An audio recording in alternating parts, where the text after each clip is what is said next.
controller sat in his office and listened. The fat controller frowned and said, "Oh, what a nuisance passengers are. How can I possibly work with all this noise? Oh dear, oh dear, oh dear, oh dear."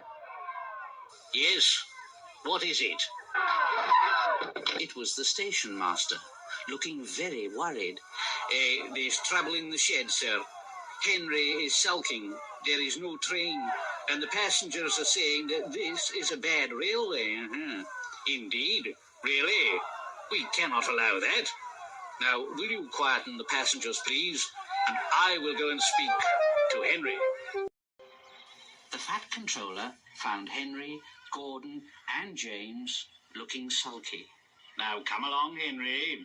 It's time your train was ready." But Henry wouldn't answer. It was Gordon who said, "Henry's not going, so there, and neither are James or I.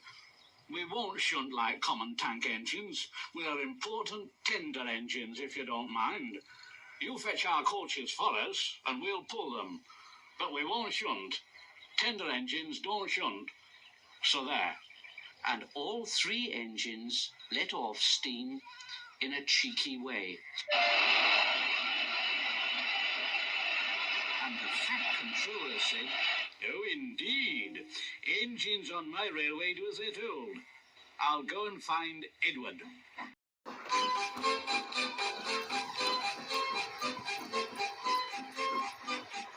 Edward was shunting.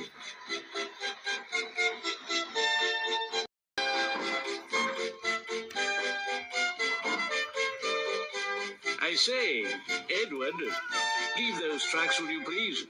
I want you to push coaches for me in the yard." "Oh, thank you, sir. That will be a nice change."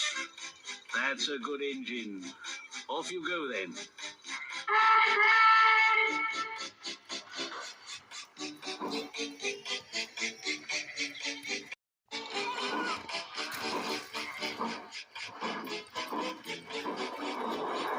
So Edward found coaches for the three engines, and that day the trains ran as usual.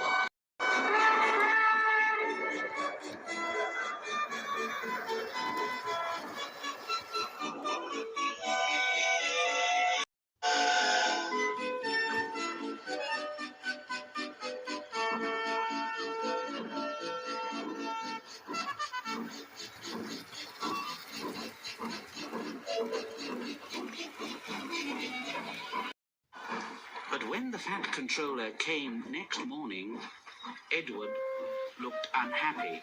Gordon came past, clanking and hissing very rudely. "Why, bless me, what a noise!" "I know.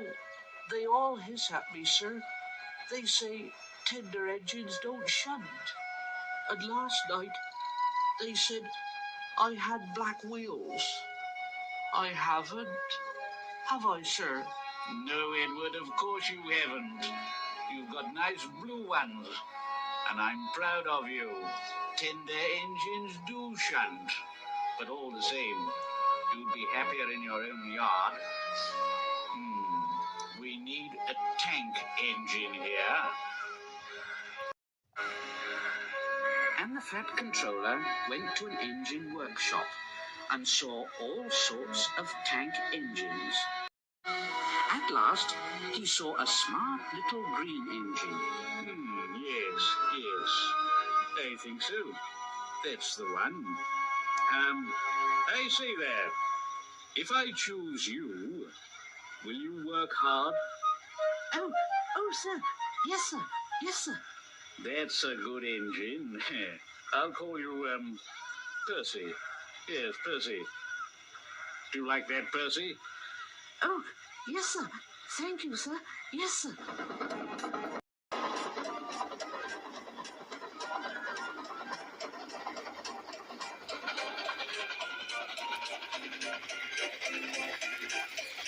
So the fat controller drove Percy back to the yard.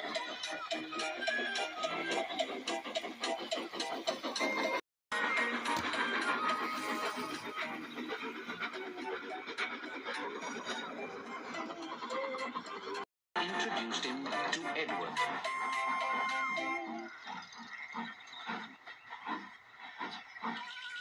Percy soon learned what he had to do, and they had a happy afternoon.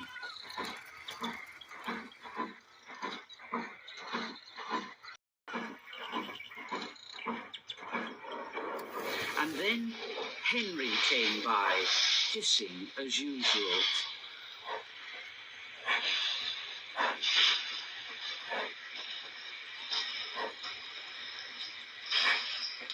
But Percy just went... That really frightened Henry. He jumped and ran away.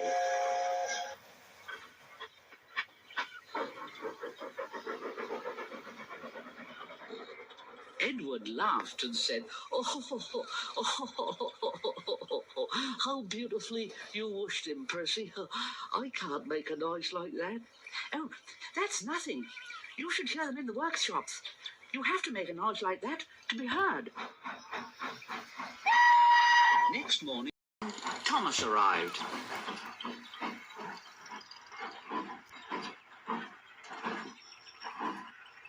Hello, Edward. Oh, hello, Thomas. The Fat Controller sent for me. I expect he wants help. Oh, he does indeed, Thomas. Here he comes now. Well done, Thomas. You have been quick. Now listen, Henry, Gordon and James are sulking. They say they won't shunt like common tank engines, so I've shut them up. And I want you both to run the line. Common tank engines, indeed. We'll show them. Well done, Thomas.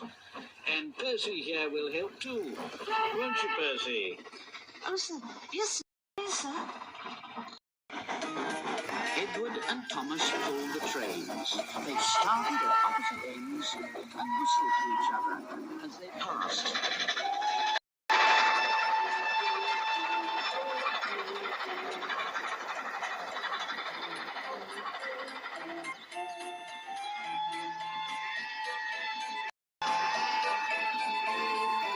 There were fewer trains, but the passengers didn't mind. They knew the three other engines were having a lesson. Henry, Gordon and James stayed shut in the shed and were cold, lonely and miserable. They wished now they hadn't been so silly.